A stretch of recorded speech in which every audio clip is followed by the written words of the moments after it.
Yn y fideo yma, mi wnawn ni ystyried sut ni'n sefydlu ac yn datrys hafaliadau differol. Nawr, hafaliad differol yw hafaliad sydd yn cynnwys ffwythiant ac hefyd ei ddeilliad dy/dx. Ac yn aml mewn cwestiynau o'r math yma, dyn ni angen sefydlu neu ysgrifennu'r hafaliad differol yn gyntaf gan ddefnyddio y cliwiau yn y cwestiwn. A mae'r tabl yma yn awgrymu ffordd o wneud hyn, oherwydd os oes gennym ni cyfradd cynnydd P ar amser T mewn cyfrannedd union a P disgwario, yn gyntaf dyn ni'n ysgrifennu'r perthynas cyfrannol yma, cyfradd cynnydd P ar amser T, felly mae hwnna'n dp/dt, mewn cyfrannedd A, felly symbol cyfrannedd, a wedyn mewn cyfrannedd union a P disgwario, felly just mewn cyfrannedd A, P disgwario. I newid hwnna wedyn i hafaliad differol, dyn ni'n neud o fel nath ni'n neud o'r lefel tygau, dyn ni'n newid y symbol cyfrannedd i fod yn hafalnod, a wedyn dyn ni'n cyflwyno cysonyn y fan hyn C i mewn i'r hafaliad. Nawr yn y rhes nesaf, mae o'n debyg iawn i'r wybodaeth oedd yn y rhes blaenorol. Yr unig beth sy'n newid ydy mae'r gair union yn newid i fod yn gwrthro fan hyn. Ac os oes gennym ni cyfrannydd gwrthro, dyn ni ddim yn defnyddio P disgwario ar ochr dde yr perthynas cyfrannol. Dyn ni'n defnyddio cilydd P disgwario. Felly fan hyn, dp/dt mewn cyfrannedd A 1 dros P disgwario. Ac eto mae'r 1 dros P disgwario yn ymddangos yn yr hafaliad differol, ond hefyd hefo'r cysonyn integri ar y top. Llinell nesaf, beth sy'n newid yn fan hyn ydy, nid cyfradd cynnydd sydd gennym ni, ond cyfradd lleihad. Mae hyn yn golygu bod ni angen cyflwyno symbol negatif mewn i'r hafaliad ar y ochr dde, felly cyfradd lleihad P ar amser T, dp/dt ar y chwith, a wedyn gawod o'n cyfradd lleihad, dyn ni angen negatif ar ochr dde. Cyfrannedd union a P disgwario, felly just yn weddi'r P disgwario, nid y cilydd. Eto, pan dyn ni'n sefydlu'r hafaliad differol, newid y symbol cyfrannedd i fod yn hafalnod a cyflwyno'r cysonyn C. Yn y rhes nesaf fan hyn, cyfradd lleihad, felly negatif, a tro mae cyfrannedd gwrthro, felly nid P disgwario fan hyn, ond 1 dros P disgwario. Eto wedyn cyflwyno'r cysonyn C. Yn yr rei sy'n dilyn, mae gennym ni cyfradd cynnydd P ar amser T, felly dyna ni dp/dt, a wedyn mae hwnna mewn cyfrannedd union a P dicwbio, felly mewn cyfrannedd a just P dicwbio. Newid o'i hafaliad, dp/dt yn hafalu y cysonyn C lluosif o'r P dicwbio. Wedyn mae gennym ni cyfradd lleihad, sy'n mynd yn golygu ar ochr dde fan hyn, dyn ni angen negatif. Cyfradd lleihad P ar amser T, felly eto dp/dt ar y chwith, a mewn cyfrannedd wrthro a P, felly dyn ni ddim yn defnyddio P fan hyn, ond cilydd P 1 dros P.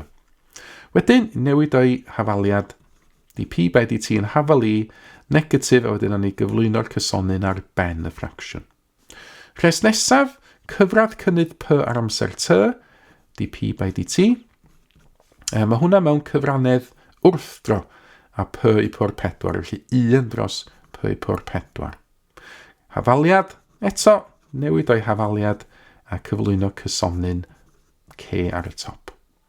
I orffan, mae gennym ni cyfradd lleihad y fan hyn, felly negatif. A wedyn, eto, P efo T dp/dt, a cyfrannedd union tro yma efo ail isgradd P, felly just ail isgradd P fan yna. Newid o'i hafaliad, a dyn ni'n cyflwyno'r cysonyn i fewn, cadw'r gweddill fel mae o. Felly dyna ni sydd yn ei sefydlu hafaliad differol, a mi fydd hynna wan yn handi ddyn ni, wrth iddyn ni ystyried yr hen gwestiwn arholiad yma o Haf 2012. Mae gennym ni dŵr yn fan hyn yn gollwng o dwll sydd yn ngwaelod tanc mawr. Cyfaint y dŵr yn y tanc ar amser T awr yw V fawr metr cwb.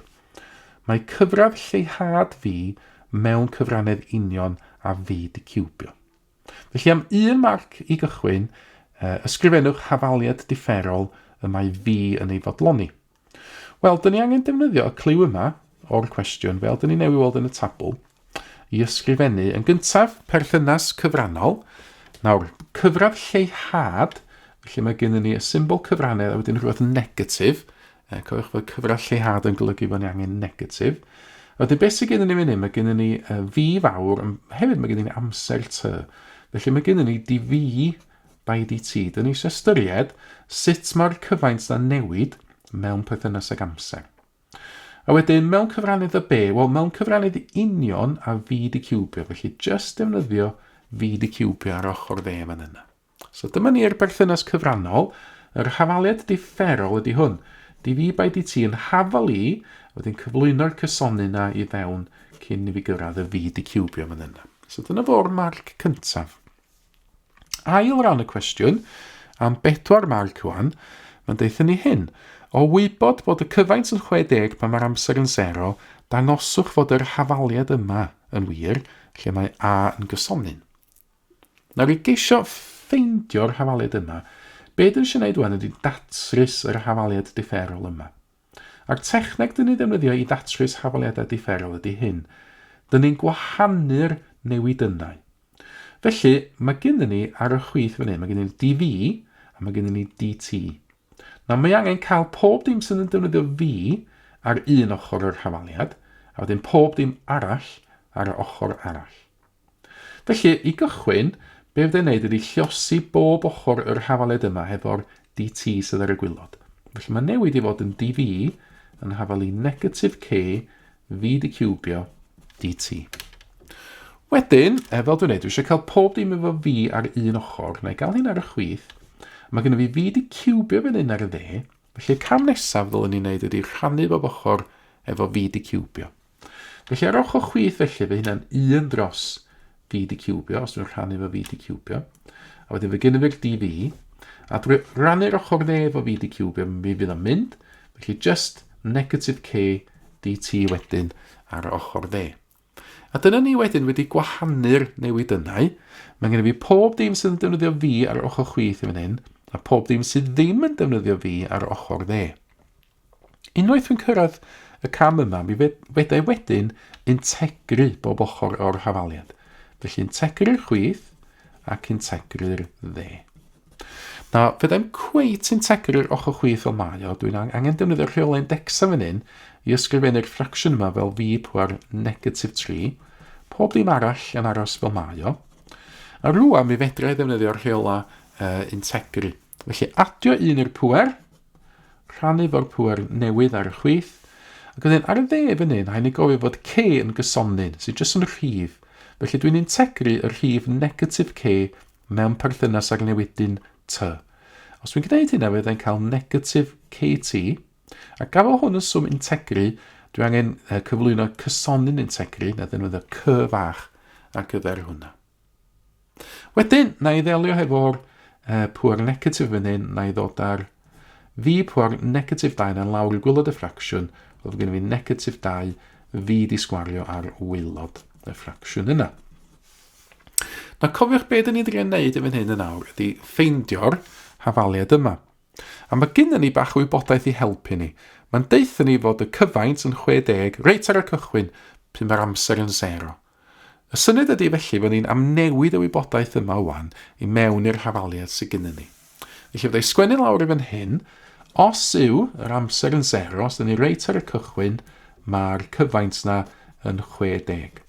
Felly yn amnewid i mewn i'r hafaliad yma, mae gennym ni 1 dros negatif 2, lle os efo 60 di sgwario, yn hafalu negatif k, lle os efo'r amser 0, adio'r cysonyn integru. Na dwi yn gwybod fod 60 di sgwario yn 3600, dych chi ddefnyddio cyfrifiannau lle weithio hwnna allan os ydych chi isio. Felly mae 1 dros negatif 2, lle os i 3600 yn hafalu, dim byd o fan hyn, so just y cysonyn integru. Felly, y cysonyn integru ydy 1 dros negatif 7200. Ac felly, mi fyddai sgwennu lawr i fan hyn, yn amnewid yn ôl i fewn am y cysonyn integru yn y linell yma. Felly, mae 1 dros negatif 2 fi di sgwario yn hafalu negatif kt, a wedyn fyddai dynnu ffwrdd y cysonyn integru yma fel hyn. Ond cofiwch y fan hyn, y targed ydy ffeindio'r hafaliad yma. So lle be ni'n neud wwan ydy, so fi mynd fyny lawr fan hyn, gaf i gael symud yn ôl i top y papur yn fan hyn. A na i just y gopio allan hafaliad sydd gen yn y gwylod yn y top yma. Jyst i gael pob dim ar un ochr. Felly 1 dros negatif 2 fi di sgwario yn hafal i negatif Katie tynnu 1 dros 7,200. Cofiwch, hwn ydy'r targed y fan hyn. Nawr, sut ydyn ni'n cyrraedd hynna? Wel, peth cyntaf falle dwi'n soli, mae pob dim yn negatif fan hyn. Felly, eich os dwi'n llosi pob dim yn negatif 1, neu pob dim newid yn positif wedyn, eich o'n haws i ddelu hefo. Felly, jyst gwneud hynna, jyst llosi pob dim yn negatif 1, newid pob dim o fod yn negatif i fod yn positif. A wedyn, gan gofio fod fi eisiau ffeindio fi di sgwario fel targed, eich be'n yn neud wan, di llosi pob dim efo fi di sgwario, sy'n eitha jyst adael hanner ar y chwith, wedyn fe gyda fi di sgwario, a wedyn fe ddefnyddio allan cromfach yn fan hyn, Katie, adio 1 dros 7,200. Be nesa?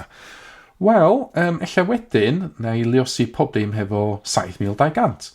Felly 7,200 dros 2 yn hafal i 7,200 fi di sgwario a wedyn y gromfach yma yn ôl. O'r pwynt yma wedyn, eich sy'n ni'n gallu tacluso fyny ar ochr chwith, hanner 7,200 yn 3,600. Mae hwnna'n newydd yn da, cos mae yna 2,600 yn y targed. Wedyn, eich wedyn, sy'n ni jyst yn llosi allan y gromfach yma. So, mae sgyn fi 7,200 fi di sgwario Katie. Adio 7,200 fi di sgwario dros 7,200. Wedyn, so'r 7,200 ma'n canslo i ffwrdd yn hyn. Sy'n ni ar ôl wedyn efo hwn. 3,600 ydy 7,200 fi di sgwario Katie adio fi di sgwario. Nawr efo'n hyn wan, eich dwi'n soli wan, eich dylwn i ddim di lliosi allan y fi di sgwario, eich dim ond lliosi allan y 7,200. Ond ta waith, eich be'n ei wneud wan, yna i ffactorio, sbiwch, y fi di sgwario mewn nôl allan. So, os dwi'n ffactorio'r fi di sgwario nôl allan, be fe gen i wedyn fydd 7,200 Katie adio 1. A mae gen i fi obaith wan o ffeindio fi di sgwario roedd wedi rannu efo'r cromfach yma. 3,600 rhannu hefo 7,200 Katie adio 1 ydy fi di sgwario. A mae hwnna, sbiwch, yna wan yn dydy. Oedden ni eisiau dangos oedd fi di sgwario yn hafal i 3,600, mae gen i hwnna ar y top. A wedyn A T ar y gwylod, wel, A fan hyn ydy 7,200 K. Hwna sy'n cael ei liosi fy T fan hyn, ac yna dyn ni'n adio 1. Excuse me. So felly fydda i sgwennu hyn. Mae fi di sgwario yn hafal i 3,600 dros A T adio 1. Gael fi gael symud hwnna lawr i chi gael gweld o. Ble mae yr A na yn dŵad o beth sy'n cael ei liosi fan hyn efo T sydd yn 7,200 K. Felly dyna ni rhan B o'r cwestiwn. Na wedyn mae yna, sy'n dyn ôl fan hyn wedyn, mae yna 4 marc i orffan, ffeindio'r rhan C, a mae'n deithio ni hyn. Pan fydd yr amser yn 2, cyfaint y dŵr yn y tanc yw 50 metr ciwb. Darganfyddwch werth T pan fydd cyfaint y dŵr yn y tanc yn 27 metr ciwb. Rhowch eich ateb yn gywir i 1 lledegol. Nôl at yr hafaliad sydd gennym ni fan hyn yn awr. Yn yr hafaliad yma, mae gennym ni 3 peth ar goll. Mae gennym ni fi, mae gennym ni A, a mae gennym ni T.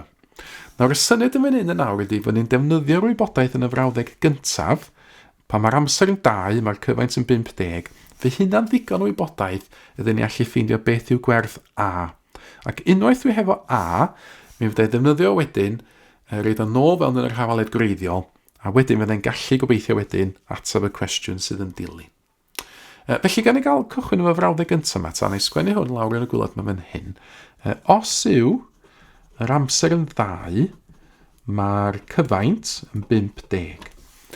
Felly fyddai amnewid hwnna i fewn wan i'r hafaliad yma. Felly fi di sgwario, 50 di sgwario, mae hwnna'n hafal i'r 3,600 yma, rhannu hefo A, dwi ddim yn wybod, mae hwnna'n cael ei liosi fo 2, a wedyn adio 1. Nawr, 50 di sgwario yn 2,500. So, fe hwnna'n hafal i 3,600 dros 2a adio 1. A fe datrys hwn yn nawr i ffeindio beth yw gwerth a. Os dwi'n llosi bob ochr efo 2a adio 1, fe 2a adio 1 i llosi 2500 rhyw fath a 3600. Wedyn os dwi'n rhannu efo 2500, fe gynnu ni 3600 dros 2500. A wedyn os na i fentro mynd o fyny fan hyn yn awr, 2a adio 1 yn hafalu, o dyna fi gael eich cyfrifiannau fan hyn wan, i weithio allan 3600 rhannu 2500, mae hwnna'n 1.44. Wedyn dynnu un o bob ochr wedyn, a wedyn rhannu fo 2 i ffeindio fod a yn 0.22. Felly, os dwi'n amnewid yn ôl wawn i'r hafaliad yma, dwi'n gwybod fod fi di sgwario yn hafalu 3600 dros yr a, sydd yn 0.22 t adio 1. A rwan, mae hynna'n ddigon, gobeithio, i weithio allan be fydd yr amser os yw'r cyfaint yn 27. Felly orffan, os yw y cyfaint yn 27 metr cwb, am newid hwnna nawr yn fewn i'r hafaliad, mae gennym ni fi di sgwario, 27 di sgwario, yn hafalu 3600 dros 0.22 t adio 1.